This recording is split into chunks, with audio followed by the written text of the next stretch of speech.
Hey guys, how you doing?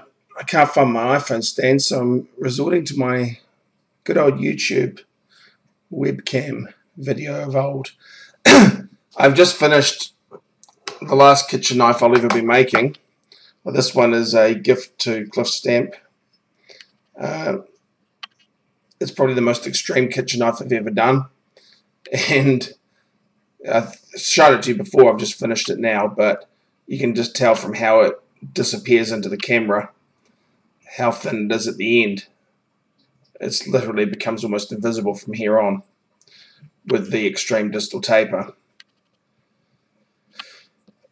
I was trying to measure the edge thickness at 5 thou down here, and it's too dangerous to the knife because it's so thin that putting the calipers on, which are very thick rigid steel, at 5 thou, I could see the steel rippling and there's a chance of tearing it out.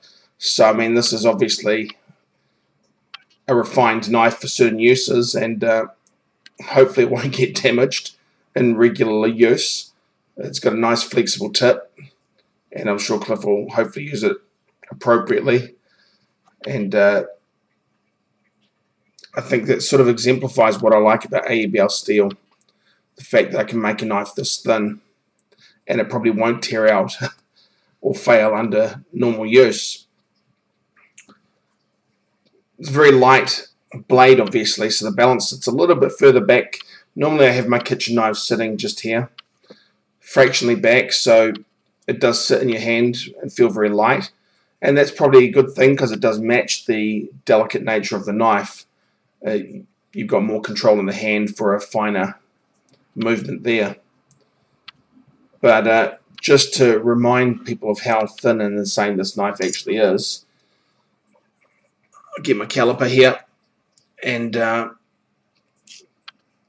make sure it's... Sometimes when you deal with numbers this thin, it's a good idea, especially if they might have become partially magnetized over time, just to wipe out the insides of them, force them to a full zero, and then I'll just try and draw it out to the 10 thou mark.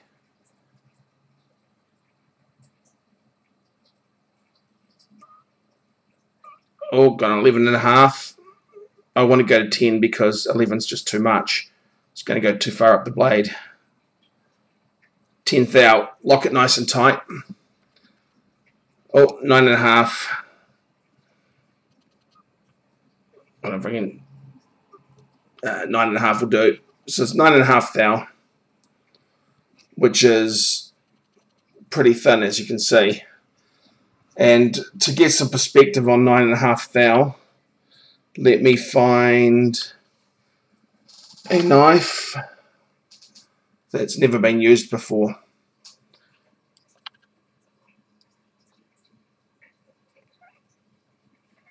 So we've got some perspective on edge thickness.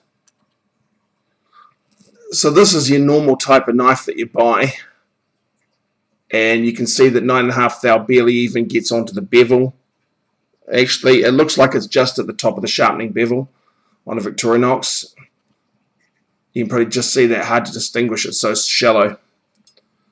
So keep that picture in your mind while I try and aim down this one without damaging the actual edge itself. That's 9.5 thou. So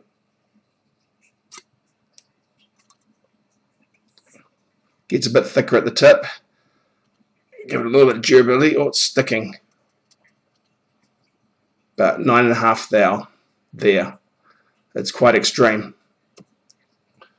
It is a bit thicker down here, of course, but it's still thin compared to a normal knife. And it's quite wonderful. A very interesting knife to use. So, but again, you know, this is going to excel at green vegetables and things, spring onion type stuff, really, where that thinness comes in really handy on low resistance items. Because if it's a high resistance item, it's going to be flexing a lot. Anyway, may not look that flash, but its performance will be pretty flash. Thanks.